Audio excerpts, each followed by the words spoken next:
Apa itu crochet? Mungkin selama ini kita mengira crochet itu adalah merajut. Tetapi, apa ya sebenarnya itu crochet? Crochet dan knitting umumnya sama-sama disebut sebagai merajut ya. Tetapi sebenarnya istilah merajut sendiri lebih tepat bila digunakan pada knitting. Sedangkan crochet sendiri lebih tepat disebut sebagai merenda. Adapun perbedaannya, crochet menggunakan hakpen, sedangkan knitting menggunakan knitting needle, dan crochet memiliki 1 jarum kait, dan knitting menggunakan 2 jarum. Selain itu, hasil simpul dari crochet akan lebih tebal, sedangkan hasil simpul dari knitting akan lebih tipis. Jadi, secara umum, merenda adalah proses membuat kain renda dari benang renda dengan menggunakan jarum kait, yaitu hakpen. Ya, kata crochet sendiri berasal dari kata Prancis kuno yang berarti kait kecil. Istilah ini mulai digunakan pada tahun 1600-an, walaupun belum digunakan secara resmi dan populer. Crochet sendiri mulai populer digunakan pada pertengahan awal 1800-an, di mana pada awalnya di tahun 1700-an tambouring sudah mencapai Eropa dan terus menyebar melalui India, Persia, dan sebagainya. Lambat laun metodenya pun berubah. Pada awal 1800-an muncullah rajut gembala dengan kait gembala. Hal tersebut terus berkembang hingga pada tahun 60-an. Pada tahun ini mulai muncul motif-motif granny square. Selain itu, peralatan rumah tangga yang menggunakan crochet pun juga mulai berkembang. Crochet terus berkembang hingga saat ini, dan semakin banyak digemari baik dari kalangan anak-anak hingga dewasa. Hal tersebut merupakan salah satu akibat adanya sebuah aplikasi berbagai video yang mana terdapat salah satu video crochet yang mampu menarik banyak minat masyarakat untuk mencoba belajar membuat crochet.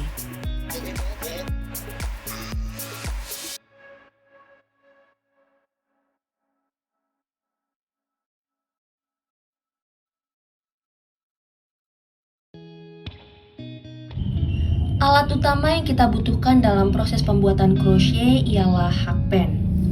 Hakpen sendiri terdiri atas berbagai macam jenis, ada yang 1 kait dalam 1 jarumnya, dan ada pula yang 2 kait dalam 1 jarumnya. Selain itu, ukuran kait pun berbeda-beda, tergantung dengan benang yang kita gunakan terkait ukuran benang dan jenis benang. Selain itu, hakpen sendiri digunakan untuk mengait benang sehingga terjalin suatu ikatan melalui simpul-simpul. Cara memegangnya pun bervariasi, bisa dengan cara seperti memegang pisau atau dengan cara seperti memegang pensil. Beralih kepada bahan selanjutnya yang bisa kita gunakan dalam crochet ialah dakron. Dakron sendiri berfungsi pada saat kita membuat amigurumi atau boneka rajut. Jadi boneka rajut disebut sebagai amigurumi. Dan dakron akan kita gunakan sebagai pengisi dari amigurumi ini. Untuk itu, jika kita membuat benda-benda yang akan berbentuk seperti 3D, seperti boneka, maka kita akan membutuhkan dakron. Tentunya dalam proses pembuatan crochet, kita akan memerlukan bahan utama. Bahan utama dalam pembuatan crochet ialah benang. Benang sendiri terdiri atas berbagai macam jenis, baik warna, bahan baku, dan ukuran. Dan di sini ada sedikit contoh dari jenis-jenis benang. Pertama, ini merupakan salah satu benang bambu yang berasal dari serat bambu. Tentunya, benang ini akan memiliki karakteristik yang berbeda dengan benang lainnya. Benang bambu sendiri cenderung halus dan cocok untuk penggunaan benda pakai, seperti rompi, selimut, dan lain-lain. Selain itu, kita juga ada benang handuk. Benang handuk ini memiliki tekstur yang lebih kasar dibanding benang bambu, serta ukurannya cenderung lebih besar. Walaupun pada kenyataannya benang-benang seperti benang bambu dan benang lainnya bisa juga memiliki ukuran besar, tetapi Benang handuk cenderung memiliki ukuran yang lebih besar-besar. Benang handuk sendiri cocok untuk penggunaan seperti topi dan scrunchie. Selanjutnya ada pula benang katun. Ini merupakan contoh benang katun. Benang katun sendiri kurang lebih sama seperti benang bambu. Dia memiliki tekstur yang halus. Dan untuk benang katun sendiri, dia memiliki ukuran benang dari yang kecil hingga besar. Benang katun sendiri cocok untuk penggunaan kepada benda-benda pakai seperti baju, rompi, dan lain-lain. Selanjutnya ada benang polyester. Benang polyester sendiri cenderung kaku, keras, dan kasar. Ukurannya pun bervariasi, dan benang ini cocok digunakan sebagai tas, dompet, dan lain-lain. Serta benang ini kurang cocok bila kita gunakan sebagai benang pakai, seperti untuk pembuatan topi, baju, dan lain-lain.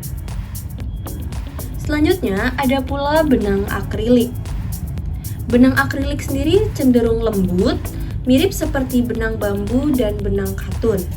Tetapi kekurangan dari benang akrilik ialah cenderung lebih panas.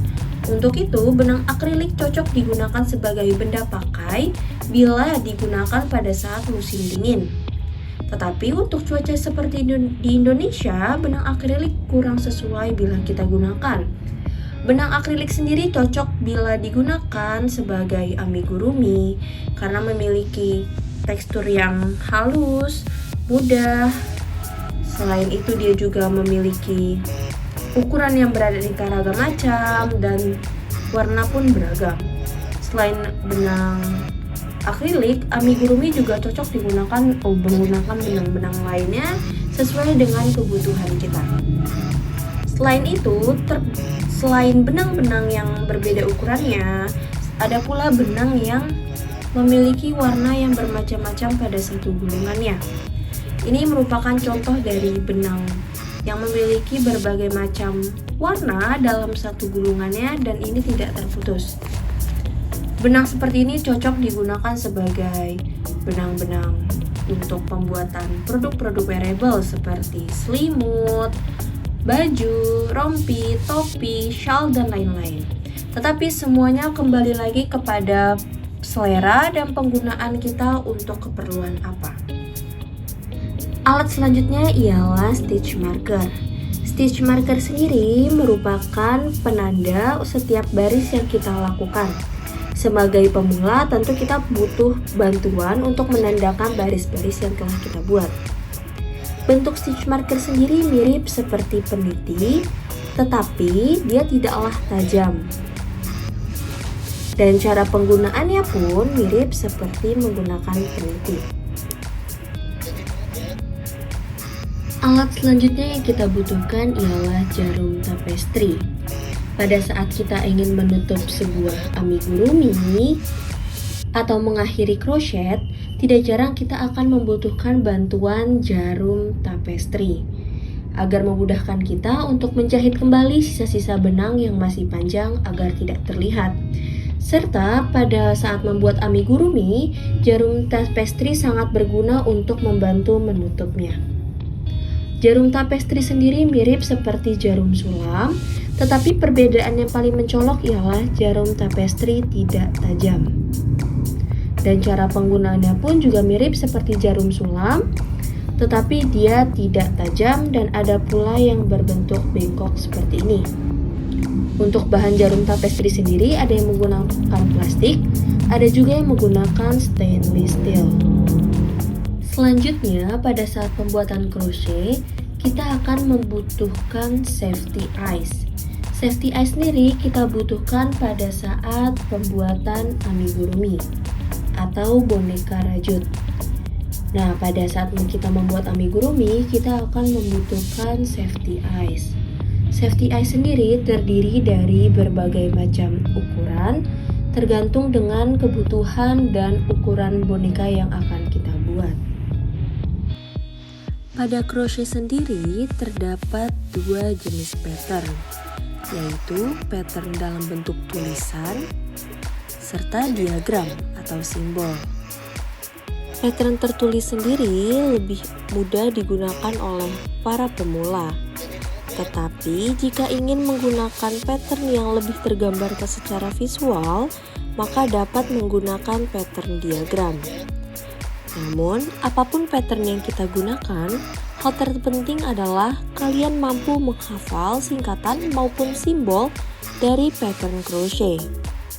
Berikut contoh dari pattern tertulis dan contoh dari pattern diagram atau simbol.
Adapun beberapa contoh hasil karya crochet yang bisa kalian buat.